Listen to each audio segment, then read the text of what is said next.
My Gavan Melanine, and well met indeed. I'm Arakir Galadurathan, the head of the modding team behind Divide and Conquer. And welcome back to Divide and Conquer as we continue on as the Dwarves of Khazad-dûm. With this being the fourth and final hour-long Christmas-related special. Of course, there's nothing really Christmas-related. They're just an hour long, as Christmas is around the corner. And somebody, I was reading one of the comments today, is a little displeased with my actions and believes I've sent Balin off to his death. So let's try to prove that incorrect. Quite the army is mustering in our capital. However, the army that I've given Balin to retake eastern Dunland, the gentleman was suggesting that it's not enough. And he opened the comment by saying, "So now you're going to kill Balin?" Of course, I read it with that intensity. It may well have been far more conversational. But intensity adds to all. Oh, Khazad-dûm built its fort town posts. Yay! We can get some humans. Should we ship them off to the fort and leave them in it? Yeah, what the hey. Righty-ho. Now, also, a few people have said, Hummingbird amongst them, that I should abandon my attempts to take Dunland, and I should just take down the Misty Mountains, because number one, I'm better equipped to kill the Misty Mountains. Number two, the cities of the Misty Mountains are wealthier. And number three, they're kind of your natural enemy. But then I would say unto you, those naysayers, that if I were to attack the Misty Mountains, that's what all of you do in probably all of your campaigns. And you probably don't then expand from Khazad-dûm until you've secured the mountains, at which point you've essentially won the game. So I didn't want to go with that route again. Like, the Elven campaign at the moment is going very, very well. It's rather easy at the moment in time. I do hope to jazz that up by attacking Dale and the Dwarves. But at the moment, it's just a breeze. Obviously, the Gondor campaign has the potential to turn a bit awry at any moment if Harad and Khan decide to get involved. And Angmar is constantly under threat of just crashing and burning beneath us. So, with the Woodland Realm and with Khazad-dûm both being sure things, essentially, I wanted to just play it a little unsafely and go do it a bit differently to how most people might expect. So here we are, attacking the Misty Mountains. March! Oh, I pressed the wrong button. I must press enter instead. There we are. And that will mean that next turn you'll be able to build your mining complex, which will again see us get more money. Then throw a Hall of the Seven in that side. Oh, I don't know, or a Great Miners Hall. Oh, you shouldn't plan ahead. Something that has changed. I used to queue up like the full roster and then never have to worry about the towns. But I have come around to the idea of not just filling the roster and leaving it at that. So now, do we go out with our air or do we go out with Oin? Let's take Oin. Aye, sire. Aye, Oh, there's no point moving that at the moment. We're getting free upkeep, aren't we? What are we training? We've got 2 more turns until they're available. We might as well take those 2 because we can. I don't need another Zenith Guard. My king. And they have 2 turns before they can fall. Come and get me. They're sending someone to reinforce, but then we will be able to reinforce because the Misty Mountains, just as many of you have pointed out, the Misty Mountains can't really beat us. They're not really good enough, so we don't necessarily have to worry about them as much. So we can quite easily defend our capital from the Orcs a lot easier than we can from most other enemies. So if we let the Orcs just continuously waste themselves against our walls, which is essentially what we're doing, and then our army can go out and cleanse Dunland, which will give us a nice, unique place. Then we might go to war with Isengard, we might go to war with Enid Wyeth, who knows? The options are abundant.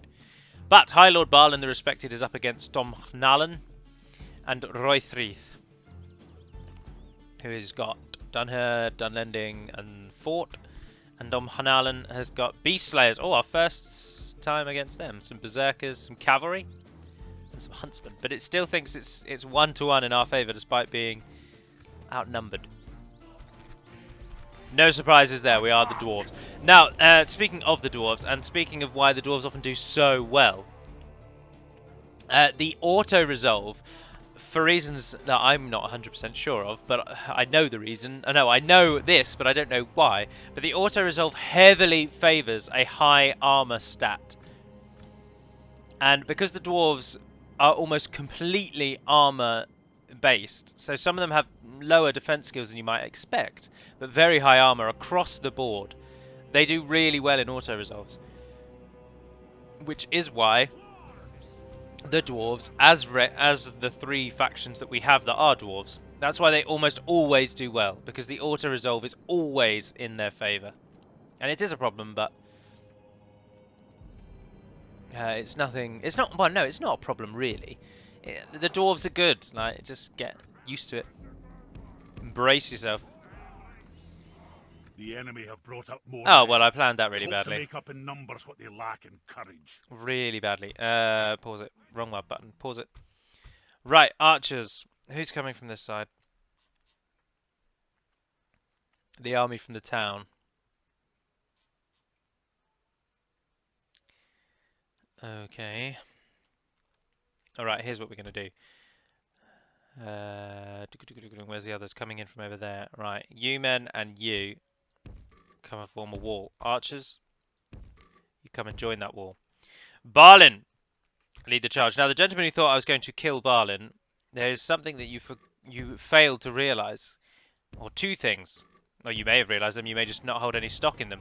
But those two things are this. Number one, Balin's bodyguard unit is one of the best units in the game. In the entire game. And number two, Balin's incredibly high stats mean that he leads his troops onto greater feats. Meaning that they are overall just better at pretty much everything. So, having Balin here is going to massively help us. We'll try and swamp the buggers. We've already got those archers. Hopefully, if Balin can catch them. Our men are winning the battle. If we continue like this, we will smash the enemy. Come off of defensive. Alright, lads, just give them hell. Now, of course, this is the Dwarven militia unit, so don't expect too much here. And then on the other side... Oh, we're not really on a hill now there, though, are we?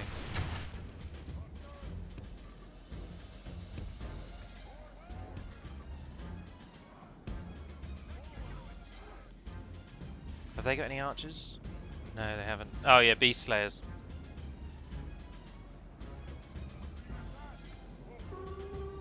There you go, shoot at something now.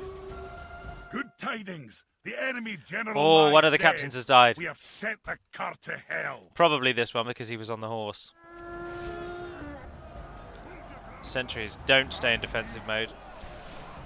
Go and get involved, lads. Balin, how are you doing? Orn Habab. Oh wow, you're doing really well. Oh no, that's just Balin, isn't it? Hold on, these are the rest.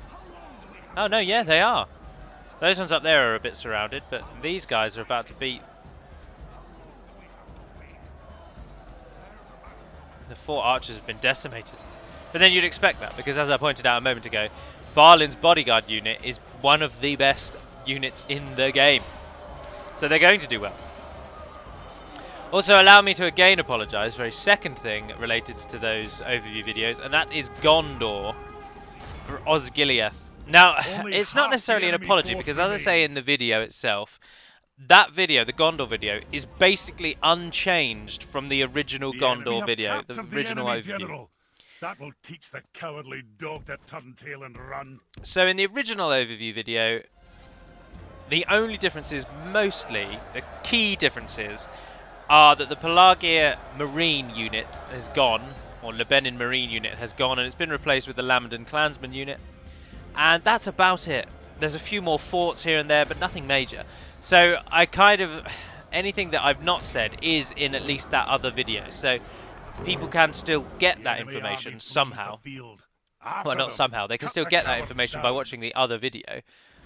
But of course it does mean that in that particular video I don't talk about those things, and they are therefore, of course, missing. So allow me to apologise for that.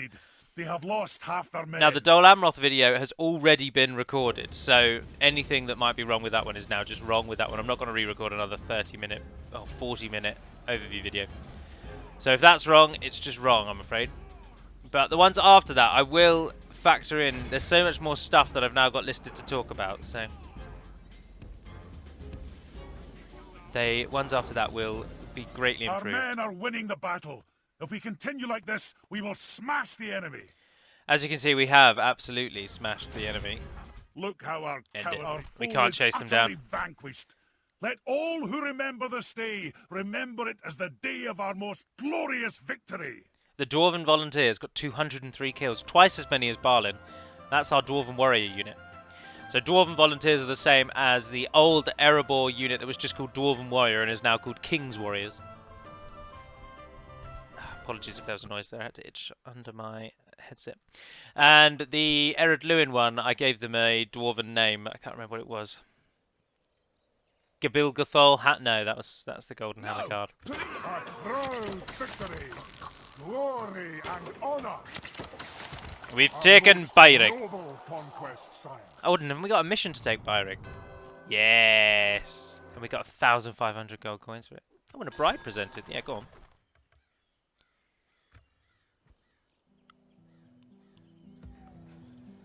Anything that we can do especially here? Where we can build our... Which one gives us culture? That one. That's about it, really. Merge those that can be merged. Right, Balin, hold there. In one turn, your army's on the way. And we're going to lose money. I can almost taste it. The loss is going to come. And what are we going to leave on the western side? Because it's looking... Oh, that they're there as well, the bastards. I think it's probably best to pull them out, put them on that side. On the eastern side. And then the west, because the west will be attacked more. Misty Mountains prefer that side of the mountains to come at us. Although they do now also have the Gladden Fields, so we're more surrounded on that side than we are on this side. If they can take out on Enorod as well, it will cement their power there. Whereas our diplomat got stalled in here, didn't he? Of course. On your way, lad, on your way. His journey is over. You wait until you see what the elite dwarf has cooked up for our Northmen town campaign models. I cannot wait. And another change that's going to be coming in 1.2 that I've yet to do the work for, but we've been talking about it, and I think I am going to go for it. And that's Fenestruinen. The town of Fenestruinen, which is just to the top left of your picture at the moment. On the campaign map, it has the image of being a circle of tents. So it's about 6 Dunedain tents in a circle, and nothing more. However, 750 citizens just arrived from the Blue Mountains. And I think some forgers. I don't think I trained 2 units of forgers. Yeah, because I can retrain one of them. Oh, no, so that's cool. But Fenestruinen is, whilst looking on the map like a village, on the battle map, it's actually a large town. It's quite sizable.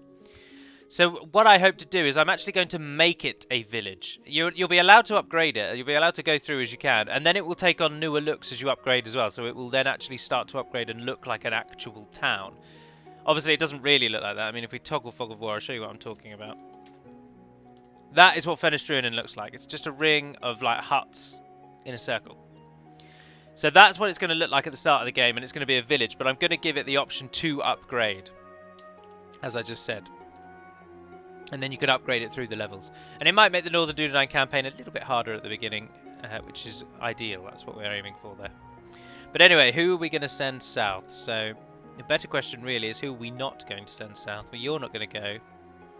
That unit of archers isn't going to go. That unit of sentries isn't going to go. And I think for now that's going to be it. We march to battle. So I'll take those two, put them on that side as well. Maybe a unit of volunteers, and then you 3. No, wrong button. Come back as well. So they're all free, they're all free, they're no longer free, and we just about make enough money. And we still just about make enough money. I don't want to attack them. I don't want to lose troops until we absolutely have to, but them being in our way at the moment means we've got to walk around them. Why didn't they run away more? That's really annoying. We've got a good army now. Very good army. Where's the Orkani nobles? Yeah, just walk around them. Screw that it will take a turn. Oh, we can attack them on the next turn as well, and then they'll run up there somewhere. But basically, we just want them to sod off. They're in the way. They're annoying. Aye, Lord. So the army in Baruk will just have to endure for a short time, and our reinforcements will arrive. Continue making your way to Erebor, my friend. In the turn. So Fenestruinen is going to be made a village.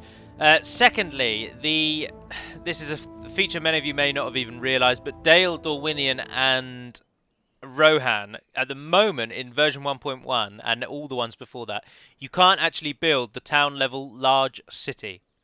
So you can only get town, large town and city. But we're re-adding the large city level back to those nations, and because it's now been given a new campaign strategy model and it no longer looks ridiculous and really medieval. Like this one I can just about abide for Dale. I mean it still could be a town somewhere in Middle-earth.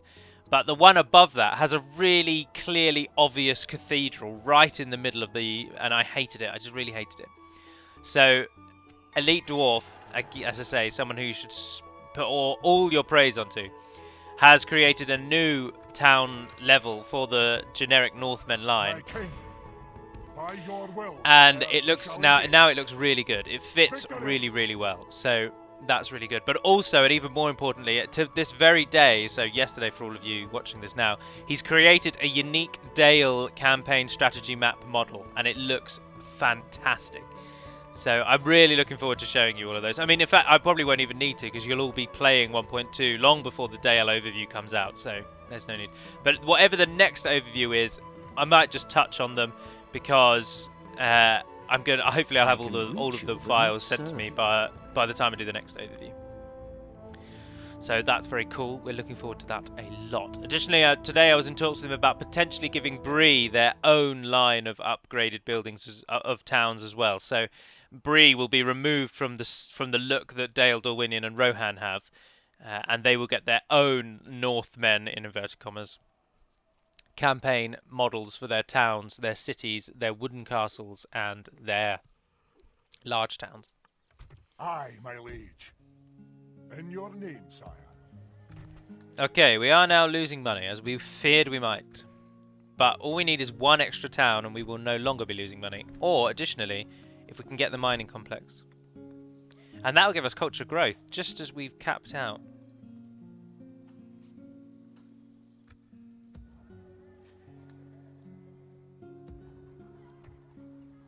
Apologies again, though. The Khazad-dûm campaign is so much turn-ending. Of service? Oh, now you've just realised you can't go that way, you daft bloody bastard. I should have known that. Why didn't I just think of that? Curses. When Balin arrives, he will take over, even though Oin is a phenomenal general. Look at that. We're awash with generals of skill.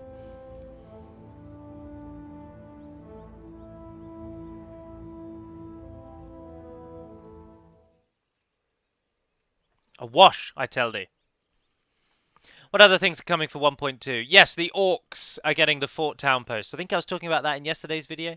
So, at the moment, the Fort Town Post is quite a wordy name, but this building is only available to dwarves and all humans. So every human nation and the dwarves can build Fort Town Posts and use the units.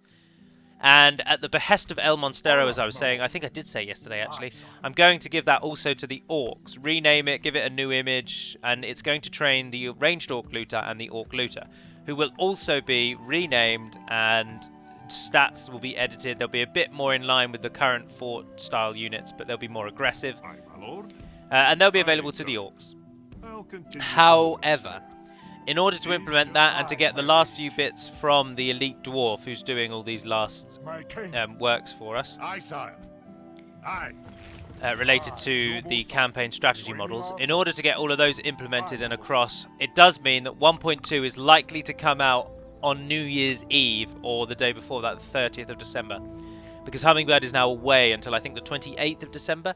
And we need him to make us a unit model. So that will have to be postponed until he's back to do that. The enemy lays siege to our walls. And to the gentleman who said, am I going to kill Balin now? I would argue, no, I'm not, because he's got an absolutely outrageous army now. And if somehow he manages to die with all of this, then it's really, really poor fortune on our part. Khazad-dûm West just built an archery range, which means it adds the really good archer unit. There they are, Hithagle Beast Hunters. Cool, cool, cool. We can actually get our good units now. Look, Legion Axe Guard, there's Legion Shield Guard, Legion Deeping Guard, Hithagle Beast Hunters. All very good. But we have no money, so at the minute we can't do anything. Oh, and look, the Misty Mountains are coming up from that way. I'm gonna stick you. And what's this side got? Nothing really. Oh, balls. Bugger! I can't really shift troops to the other side. I'll tell you what, you can take those back. Aye. Onward. Oh, and then we're out of our free upkeep. That's annoying. And we've only got 1 unit of archers to defend the bridge of Khazad-dûm. We'll be alright. It'll be alright. My king. He can't make that. How annoying is that? That's My the limit of his walking ability. What I'm also hoping to do, which is really minor and none of you will really notice, but there was a while back somebody edited the Gondorian unique cities. So Gondor obviously has generic cities, but they look Gondorian. So they've got those blue tiled roofs, they've got domes everywhere. They look really cool on the battle map. And on the campaign map as well, there are those circular Gondorian cities. You all know what I'm talking about. You've seen my Gondor campaigns, and you've all played Gondor's unique towns. You've been in the mod for ages. But somebody edited them a while back. I can't remember who it was. And they edited them to be a bit more grey as an Arnorian version. And then they were added for the Northern Dunedain. But the problem is I don't actually think they work. And not only that, but I also think they crash the game. So what I'm going to also look to do is edit the Northern Dunedain buildings and their towns and unique towns and stuff so that they are just the normal Gondorian ones. Because we know the Gondor ones work. So I'm just going to copy them in and make them the normal Gondorian ones. Which is, as I say, nothing that you'll really even notice. But I remember that Fornost and Numinas used to use those Arnorian versions of the towns. And I also remember that Fornost and Numinas used to be broken and buggy and problematic, so I'm going to replace them. But as I say, this means very, very, very little to almost all of you, so worry yourselves not. Woody, what a name. My king. Right, we come to Dunlarak and find it completely, basically abandoned. They've left Lacan to die, and that is exactly what he'll be. So, Door. Do we take you south or do we take you north? That's a very good question, sir. Go south. Moving quietly. Dunyard. That's the town. That means they've taken up the capital is one of these two. Very well. Oh, very well. And they haven't done anything there, so we haven't had to worry about that. But our diplomat has finally made it to Erebor. Yes, it's good to see if we can get any map information. Ah, yes, they're all over. Aye, farewell. Hey, farewell. There's their army. King's crossbows, King's warriors, dwarven axes. Now, the only downside, it's not necessarily a downside because his work is phenomenal, but Missteed obviously redid all of our unit cards. But as you can see, in the base Third Age, and then continued in Divide and Conquer, and continued in every mod because it just makes sense, the unit card normally shows the unit in its lowest armor upgrade level. So the lowest tier of its armor level. Because that's the tier that you will almost always be viewing when you play with those units. You like for most of the game, your units will be at the lowest armor tier. So the unit card matches up to that tier. But Missteed has taken the view that the unit card should display the latest armor tier. We've reached the Lonely Mountain. The King's Light over to immediately sent for a company of dwarven men to march to Khazad-dûm. The King's rode back during his bane. He was over happy that the halls are ours once more. We must wait for these dwarves to eventually arrive at Khazad-dûm. Hope more come in the future. Oh, that's someone who doesn't know how the N command works. Oh, that's an annoying text bug as well, because obviously you only send word once Durin's Bane is killed, so that message no longer actually makes any sense. And also, did you just see that message that Dunland's leader has just died? I will only address you in battle. So who's attacking Dunland if we're not attacking Dunland? Oh, everyone. Apparently the entire world is at war with Dunland. What on earth did the bloody Dunlendings do to anyone? I imagine it's Bree that's the real problem here. How much into debt are we going? We're slipping. But Khazad-dûm has only 2 turns, and then once that army's dead as well, we'll get a bit more money back from not being sieged. Besieged. Alright, that's the second step, and the final step I believe is to go to here. I'm not actually sure if you have to anymore. I don't know, a lot of our scripts have been fixed and edited and stuff, but then there's odd little quirks that have slipped through here and there. And that's no fault of the people that have edited or fixed them, because I'm very thankful to them. I'm indeed indebted to them.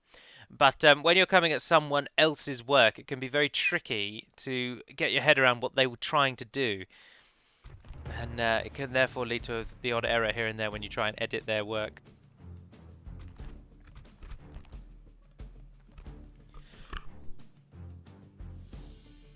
Captain Yagrat atop his wargs. He's a skirmisher, but there's Bolg champions.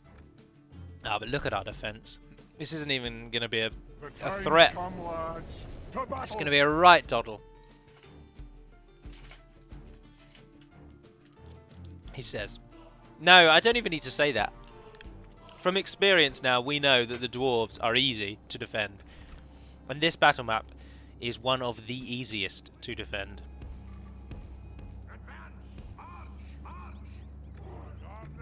Yeah, no, do stay in defense.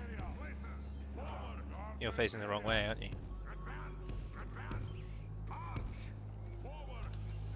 Bring you up in reserve. Archers, take the steep ground on the hill there. And Dwarven volunteers just come up behind, along with our aging faction heir. Let's see how well you guys do if we just leave you right at the gate.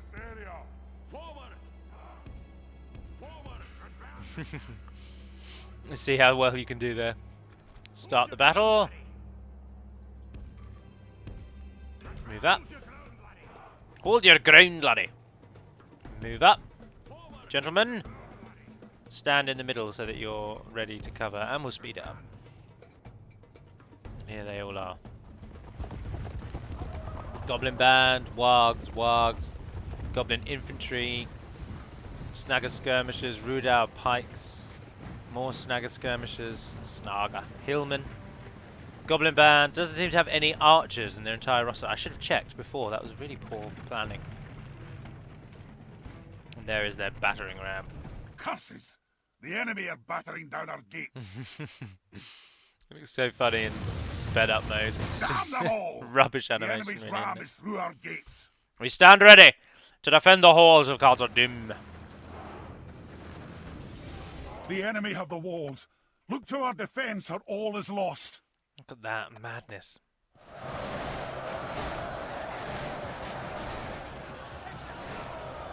Right, the arrival of the wargs meant that that formation did not work. And our units are getting surrounded, engulfed, completely destroyed.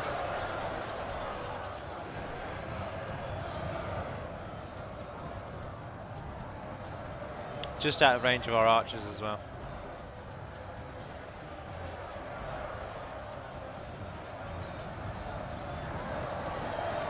Oh well, that was a shame. So we come to it at last back here. Stand ground, men. I don't even need to say anything. This battle is just going to be a doddle. This is why I don't want to go for the Misty Mountains, because if we put our mind to it, not even if we put our mind to it, we could just take them out. The army that we've just sent to Dunland could probably beat the entire Misty Mountains armed forces without breaking a sweat. Our last two dwarves, our last one dwarf. The role-playing side of you hates putting those units forward because the garrison script units are meant to have been like called up from the population of the town itself to defend their homeland. But the like realist in you just thinks that this unit is totally expendable. It respawns every single time this side is besieged, so I can do whatever I want with it and it won't make any difference. So it still feels a bit, I don't know. This feels a bit bad. Right, Bolg's champions have hit us and promptly Our men are winning the battle. If we continue like this, we will smash the enemy. Although that side's not really as strong as we'd like it to be. So we'll pop those on that flank and they'll cover there. Oh, they have got archers. goblin archers.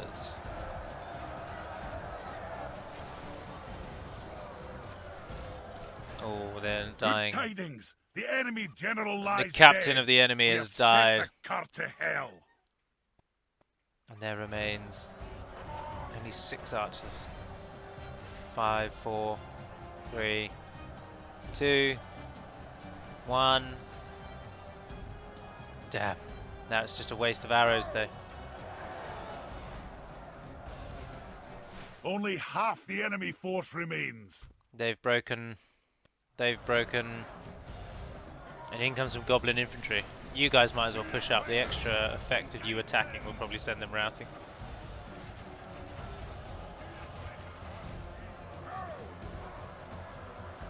Press into them, men. Give no quarter. Oh, they're routing on this side. It's all over. It's all over. Just the goblin infantry. Oh no, there's more behind. Oh no, there's something else coming. Ah, the pikemen of Ruidour versus our pikemen. Let's give them a little pike off. Pikes down. Who's going to have the better pikes in the pike line down the middle? Is a bit. It's not really a contest. We're going to have the better pikes, but have they not run away yet? They've only got like 13 people. There you go. Alright, you can come and flank, because the arrival of you guys will just cripple and kill the enemy completely.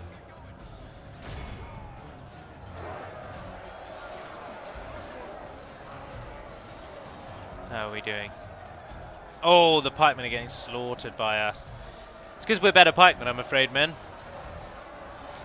And they just turned their backs to us. Oh, badness. Killed just 125, we killed almost all of them. 251 kills from Dwarven sentries. That's interesting. No, that's not. Sentries are pikemen, aren't they? I thought the sentries were the archers. I didn't think the archers killed very many.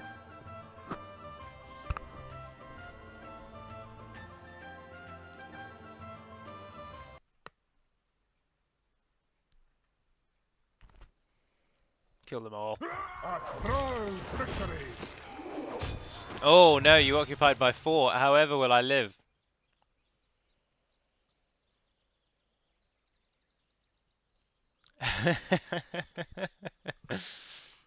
Well done, well done. You have your little victory. Can I be of service? Of course, sire. Alright, we should be able to retrain everyone once our money starts coming back, which I think it certainly will when that finishes anyway. What's our current income from mines? Mining network, 1,787. We're about to gain 600 more. Oh, all of Dunland appears to be returning to Dunland. Be gone. To defend their large town. Because their capital, I think, is one of the Tharbads. I'm not 100% sure on that. But I'd much rather they formed up into one massive army where we can kill them all then, rather than take the Dunlarak and then chase them down. So we'll wait. Give it another turn. See, Khazad-dûm isn't a faction that actually really, dare I say, interests me that much. I'm really interested in it from a modding perspective, and that's why I wanted to show it off, because it's a faction you can only play as in DaC, I think. And obviously in DaC we've got it very fleshed out. It's got its own roster, it's got its unique city, it's all very unique. So I wanted to cover it for that. Oh, 750 new guys just arrived, and some Axes of Erebor. That's interesting. That's actually quite annoying, because we can't train or retrain those. So that means nothing to me. They're useless to me. Aye, sire. Glory to the king. I mean, they're really good, well but done, lads. they're useless to We've me. won. But anyway, from a perspective of... Oh, we're getting loads of money again. From a purely gameplay perspective, Khazad-dûm don't really interest me, because Dunland are a weird nation, and because they don't really get anything new after the barracks event, you've basically fought everything you're going to fight against by the time... But after you fought them like 2 or 3 times, there's just nothing else new. Awaiting your command. Aye, my friend. What can we do for you? Yeah, I don't have anything Good day. anymore, actually. I Yes, just need to sir. be here so that it'll That's hopefully do not that Iron possible, Hills thing on sir. the next turn. Of course. So Dunland are quite dull, and I think the Orcs of the Misty Mountains are a really dull enemy. Because their roster's quite small and limited. Not small per se, but limited. And it just consists of hordes of rubbish. I don't like horde nations, is basically what I'm plugging at here. And the Misty Mountains, along with Mordor, are the two biggest horde factions. Dunland are getting on for quite a horde-style nation, apparently, as you can see. So the Great Battle of Dunland. Battle... Ah, look, we've just found a name. Battle of Dunland. How many of these are generals? Captain Lathan, Captain Dongael, Captain Athern Ruil. You're a general. I don't know which one you're coming from. We're totally surrounded, so we'll just stand in the middle. Captain Briandan. Spike. Just Spike. You're not even called Captain Spike, you're just called Spike. That seems like that might be a bug. And then Lachan and Captain Fern. And as I say, we are 100% surrounded. 1, 2, 3, 4, 5, 6, 7, 8. Yes. And no one really has anything to worry about except Spike, interestingly enough, who could do some damage, considerable damage, with his siege equipment. So we'll make sure our cavalry deals with him. Let's just hope that the game can handle this. Attack! I mean, the army size isn't actually that big, but it's just a lot of reinforcements from a lot of sides.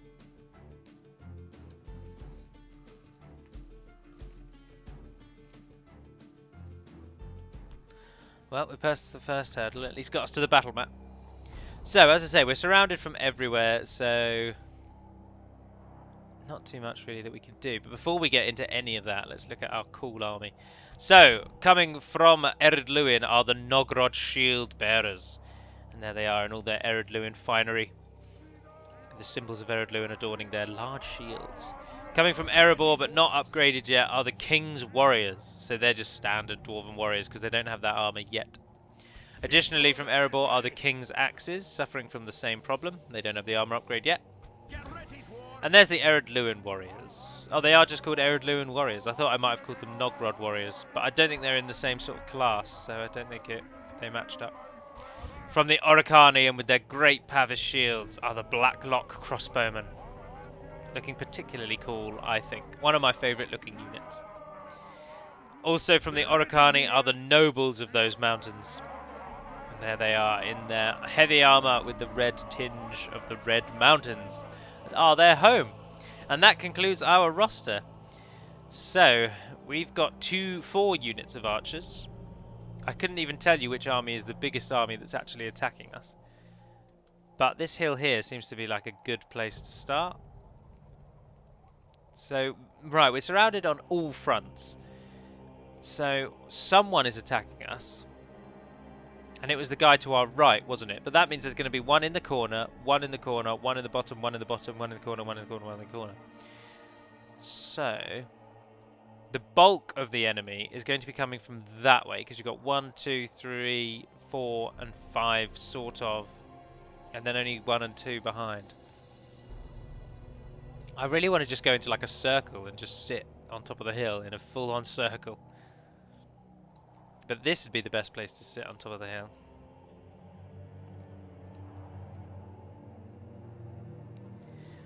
And because we've got such a large army, we've got so many troops.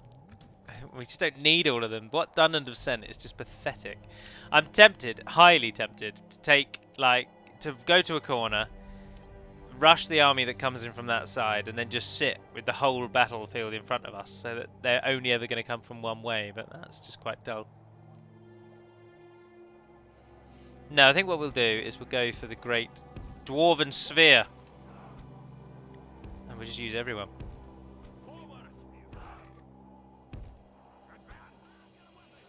Grab your weapons! Every unit here can be retrained in our capital. So, it doesn't matter if we lose a little bit of everything, really. Oh, and those are the Dwarven Miners, but I didn't think I needed to show those off. Everyone knows what Dwarven Miners look like. Oh, cool! They have the voice of the elite units from Battle for Middle-earth. They're probably on the worst corner, really. Oh, and we've misjudged the size of our circle. We're here, laddie. Going to be a bit of an off-shaped circle.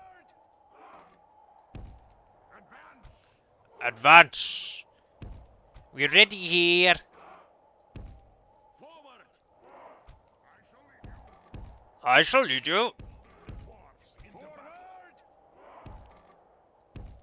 Forward. Forward. Forward. You guys group. You guys group. Stay defensive, don't come out of formation. And cavalry. I really like that. Look, that formation is so cool. Oh, I love it. I love it. Barlin, come stand down that side. The enemy are bringing in reinforcements. Okay. So, coming in from over there is a single unit, no threat whatsoever. Coming in from over there is nothing. Coming in from down there is the siege equipment. So, cavalry, off you go. You got a long ride. Coming in from there is another ragtag army. Coming in from there, small one. The main army that's attacking us isn't very good anyway. But so the biggest army is this one, and even that is not really very big. So defending us on that side where the bulk of the enemy is are the shield bearers, which are a very strong unit. Our own sentries who are strong. 2 units of engineers and the forgers. Oh, look, you're already out of formation. Similarly, those sentries and shield bearers are a bit not as good as I wanted them to be. And of course, we've got all of our archers who will hopefully fire out the way that they're facing, but I don't think they will. We're going to get a lot of wasted shots, a lot of arrows going up into the high arc, and probably a lot of deaths, our own deaths. But the one unit that we're actually worried about, the only unit that the enemy could severely do damage to us with, is they've left completely unguarded, and our cavalry are just going to run in, wipe them out, and then sit there and have a fag. A cigarette to our American cousins. Or they don't really have cigarettes, do they? They'll smoke their pipes. Ah, I didn't really think about their javelins. I've left a gaping hole in our defensive formation here. Oh, we should call this something like Hill 161.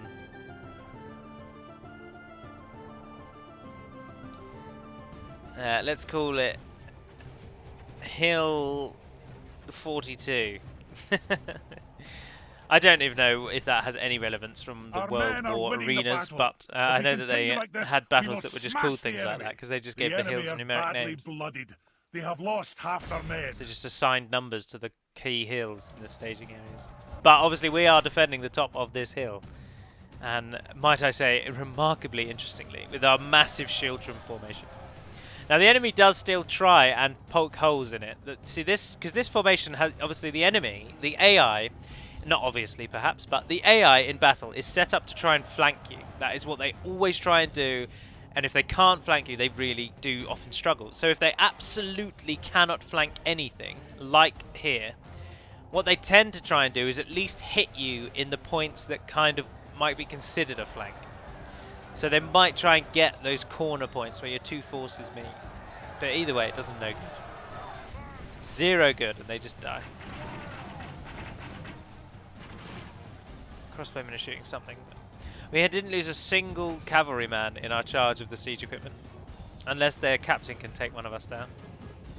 And he's doing alright actually, he's doing remarkably well. We don't really need to fight him anymore, just suddenly thought. He can't operate the siege equipment on his own.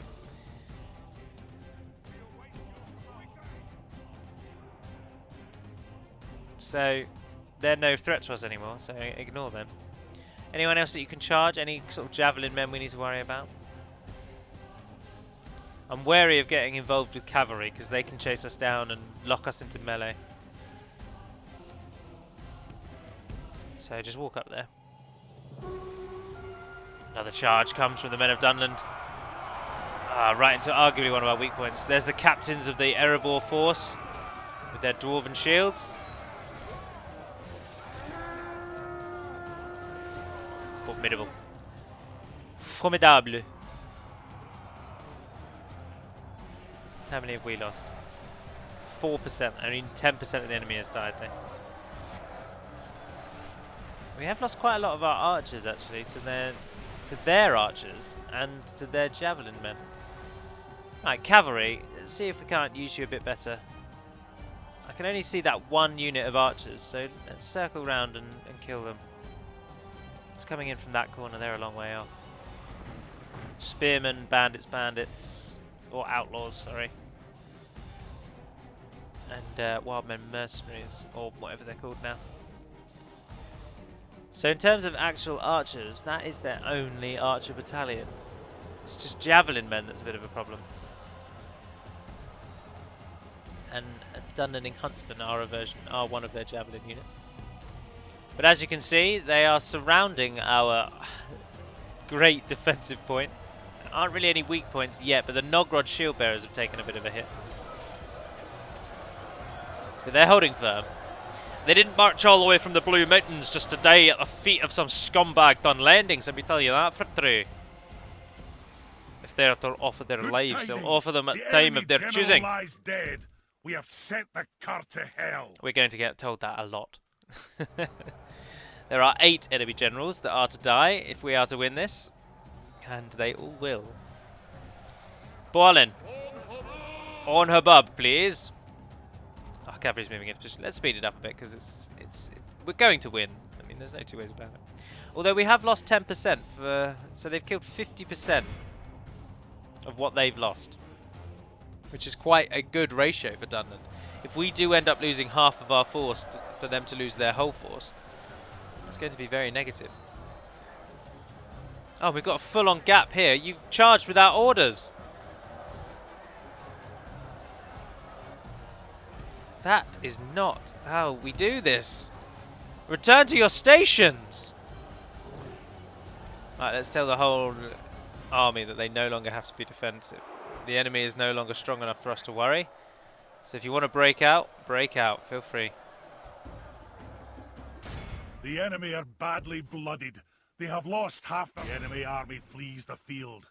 After them, cut the cowards down. Capture as many as you can. We want to try and make sure that not enough of the Dunlendings survive to really threaten us. The enemy general. That will teach the cowardly dog to turn tail and run. Yeah, we're getting... It's happening. The victory is now coming. The enemy are badly blooded. They have lost half their men. Although they are determined to chase down our cavalry. The enemy general lies dead. Let the crows have his miserable bones, and let our swords have his men. More gaps in the wall where more of our men have just abandoned station. Only half the enemy force remains. The enemy general flees like the coward he is. Oh, we've lost our first horseman. And break the spirit of his army. I want you to charge into the back of those bandits. Oh, oh, of course, there are 2 actual generals roaming around, aren't there? And they almost certainly can do damage to us. Here we come. Charging up the hill, which isn't very good, but...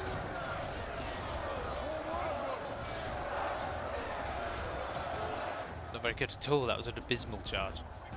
Whoever supposed that... The enemy, only half the enemy. Yeah, not whoever supposed, but somebody evidently has correctly guessed that if a general joins an army as a reinforcement force, so if a general, so you've got 2 armies that are attacking you. One is led by a general, one is led by a captain.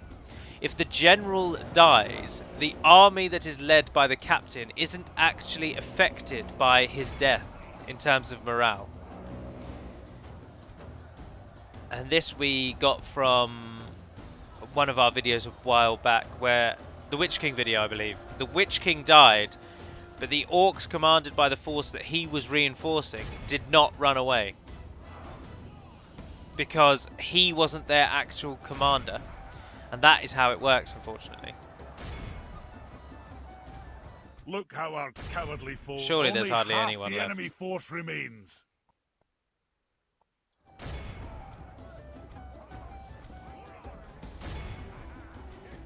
No, there's everything that's left is on this side, but the enemy general lies dead. Let the crows have his miserable bones, and let our sword. Look how our cowardly foe runs. It is time to press the attack. Well, Ruil's gone down, but The enemy general has no honor. He flees the field of battle and abandons his men. Lachlan is still knocking around somewhere. Is he over here somewhere? Yes, that's him. Because he just said the enemy generals run. Oh no, because those aren't. Neither of those are the general's bodyguard unit. They're the general's unit. That means he must be over here somewhere, running away. What about up here? Yes, there he is. Where are the Oricani nobles? You've not done much. How far away are you as well? Oh, you're bloody miles away. No. King's Axes, you're a shock unit.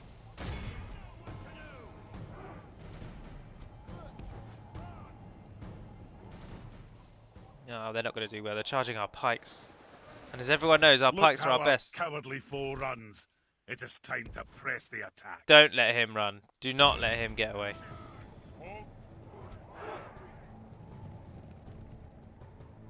It's the last piece of the puzzle. And he goes down. Oh, he'd already died. Oh, yeah, now I feel foolish. Only those left. We will never catch them, but they're just about to cross the line. A phenomenal victory! This is a clear victory. The forces of Dunland have been obliterated, but quite a lot of them got away, actually, which is always a problem when you fight large battles like this. The total kills goes to 296 by the King's Axes, but they paid quite dearly for that, actually. Now, King's Axes are a shock type unit, and they're not really meant to be used in the wall of battle like that. That's not where their skill lies. They're much better when you can use their superior charge bonus to really get a kill. Oh, 2,660 to ransom all of those back. That's amazing. And they took it. Victory, glory, and honor. Well done, men. A noble victory. Oh, and the bloody... enemy has Oh, wow, surrounded look at that us. force just We're north of that. besieged. The Misty Mountains must be doing really well. We're holding back... Why? Where is anyone else? No, thank you. Oh, yes, please. Ah, we've reached the Iron Hills. We've made contact with the Iron Hills via agent by the Lord. The dwarves there were expecting the worst, so the news of Archie was a massive surprise, which allied in the Lord promised a rally spot for our cause. Let's hope the Lord stays true to his word, for if he does it in time, then we've just now got a ton of money, which means we can throw a bit more into the defense of this side. Ah, yes, and we can train some of our finest after they're all retrained, which is ideal. We do want them retrained first. And we can build the Miners' Hall, get more upkeep. Byrig, you can't get anything more that will increase your culture to us. It's a shame. But you can get a Ballaster Maker, because we can get out a Caterpillar. Now, what I might do in Dunlarak, or what I'm very tempted to do, is just remain here. Let Dunland form into one vast army. And then, from there, we can then properly crush them. Oh, look, those Eriduan warriors went down to only 8 men. Let's get rid of them. Dwarven miners down to 10. I think this place has a better blacksmith than we had in Khazad-dûm. Just everything can be retrained. Oh no, it's the Axesmith Guild, isn't it? It's the Axesmith Guild. Oh, they've already got a Ballaster Maker, that's good. We can use everything here, really. Take a brewery. So the retraining is the same, but these will only retrain if they're the last ones on the list. But no, I'm happy to leave those as the last ones on the list. Something to investigate. Ori made it to the Iron Hills. Why don't you go and try and get some map information from Dale? Aye, There's sir. a fort around there that they own. I think they should be in that. Oh, and that brings us up almost perfectly to only 5 more minutes or so, really, isn't it? We finally engaged an enemy with a proper force. We're finally expanding out somewhere properly with a force that can actually take a few towns. And then, I mean, I do hope to take on the Misty Mountains. I'm going to go and attack Dunland and the Misty Mountains at the same time. I'm not abandoning or leaving them to it.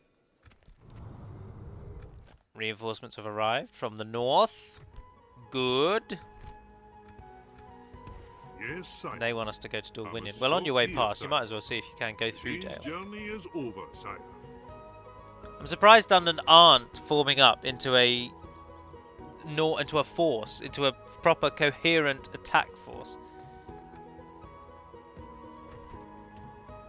At the minute, they're just swanning around, not really doing anything. Like we can easily clear out the army that surrounds us We shall engage. and move our army off, head for southern Leading the Tharbad, men with honor, and leave sire. behind A proud victory. those two. By your will, sire, we shall engage. Glory and honor. We march to battle. And we'll head off to southern Tharbad. Victory. I'm not too Leading worried the about men with honor, Dunyard. sire. I mean, it can probably train quite a lot, actually, but we've got a lot of sight range for that area. I mean, they'll probably re-siege Dunlarak, actually, now that we think about it, but it doesn't really matter too much, does it? Oh, and they're sieging that, but I'm really not bothered. Stick you. If we lose those units, we lose those units. I mean, screw it. How much money are we making? 3,000. This side, I want the Thyglia Beast Hunters. I will take the Volunteers, and I will take a unit of sentries and those archers.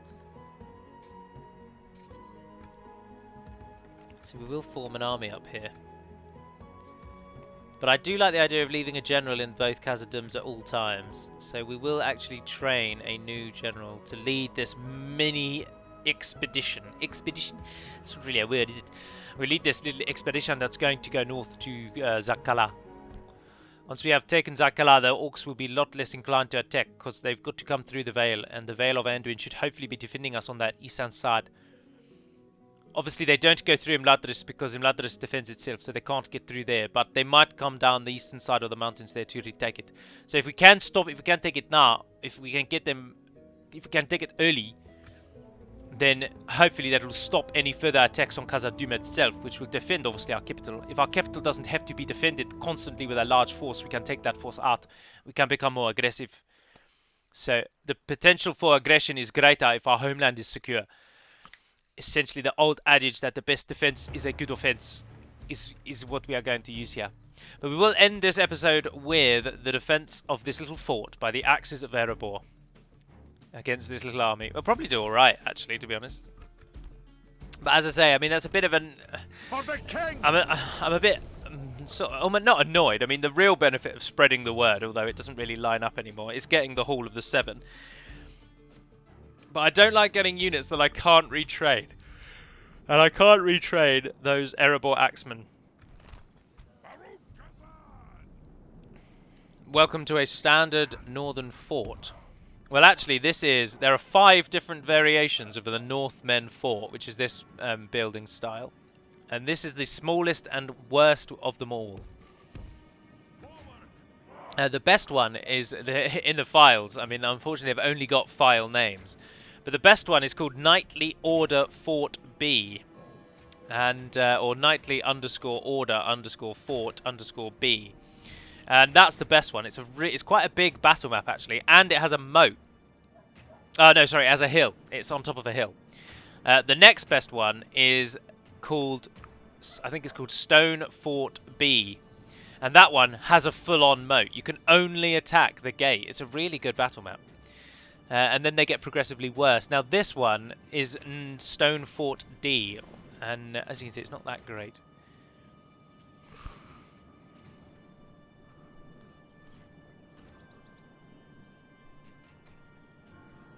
Sorry, my dinner is ready. I'm being interrupted.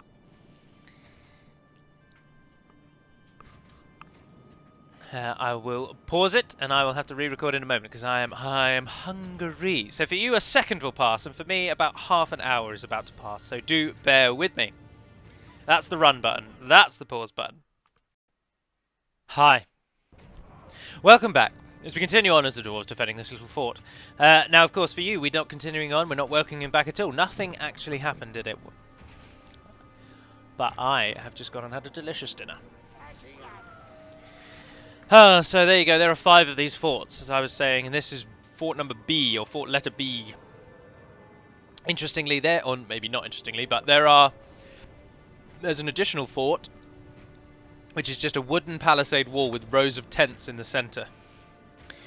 And there is also 2 Middle Eastern forts, aptly named ME_Fort A and ME_Fort B.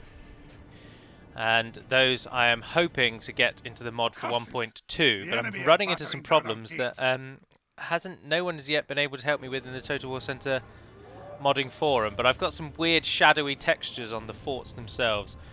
Now they work and they're not broken; they're just shadowy textures. And as it stands at the moment, I'll just put they are just in as they are, so the shadow textures will just endure. But if I can fix them before they go live, then I will. But if I can't, it's no big deal. They're not texture-less. Just imagine it like half of this being sort of a dull black kind of colour, but still having the texture of the brickwork, the windows, everything there. And I can't figure out what it is. The enemy's ram has breached the gate. Anyway, here's our Axemen of Erebor, or Axes of Erebor as they are now called. A very good Erebor unit. But they're very good when they charge the enemy, so we'll try and get a little bit of a boost. Now I think we're probably going to win this, you know. The battle is very much in our favour. If we remain true and steadfast, victory will be ours. The Orcs here don't have enough, or anything really that strong to deal with us. And our axes are really powerful. I mean, if we pause and just check their stats, they have a 10 attack with a 26 armor stat, or defense value.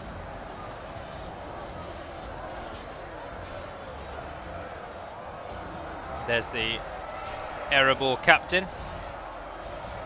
And there is a standard Khazad-dûm captain. Well, so there's the Erebor officer, sorry. And there's a standard Khazad-dûm captain.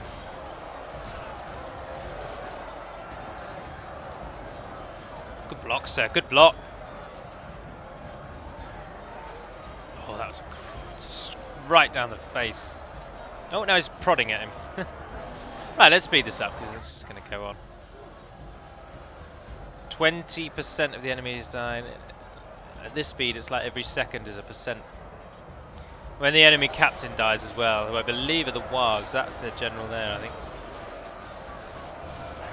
When he dies, which won't be long, they'll be even more ready to just break. Have we even lost anyone yet? 6%. Did we start with 113? Oh, he's about to kill him. Go on, son. Oh, he's missed. He's missed terribly, but he's killing him. That animation's always been a bit off. We've lost another dwarf. The enemy captain still lives. Only half the enemy force remains. There's Warg skirmishers. Go on, someone kill him. Someone kill him. Tidings. The captain's the down. General lies dead. We have sent the cart to hell. Our force pushes into the middle there. I accidentally clicked on the floor somehow rather than on an enemy unit. Yeah, we are going to win. 90 Goblin Band are not going to kill 90 Axes of Erebor, no way.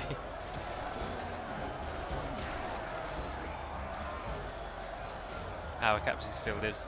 And you can see the annoying animation bug. Obviously this game was built and designed around a standard human height, so all of the animations are based on a human's height. So when the dwarves start performing those animations, as you can see with that gentleman just there, and he just did then, they jump up in size to the size of a human, and then they drop back down again to the size of a dwarf when they're finished. And it's quite amusing. And you don't really notice it unless you're really looking out for it. He just did it. Just keep your eyes on the front line, you'll see one of them will just ping to a high size and then it'll ping back down again. It happens to the Orcs as well, because the Orcs also share the Dwarves' smaller size. Well, certainly the Goblin units do anyway. I'm surprised they've not broken and run away.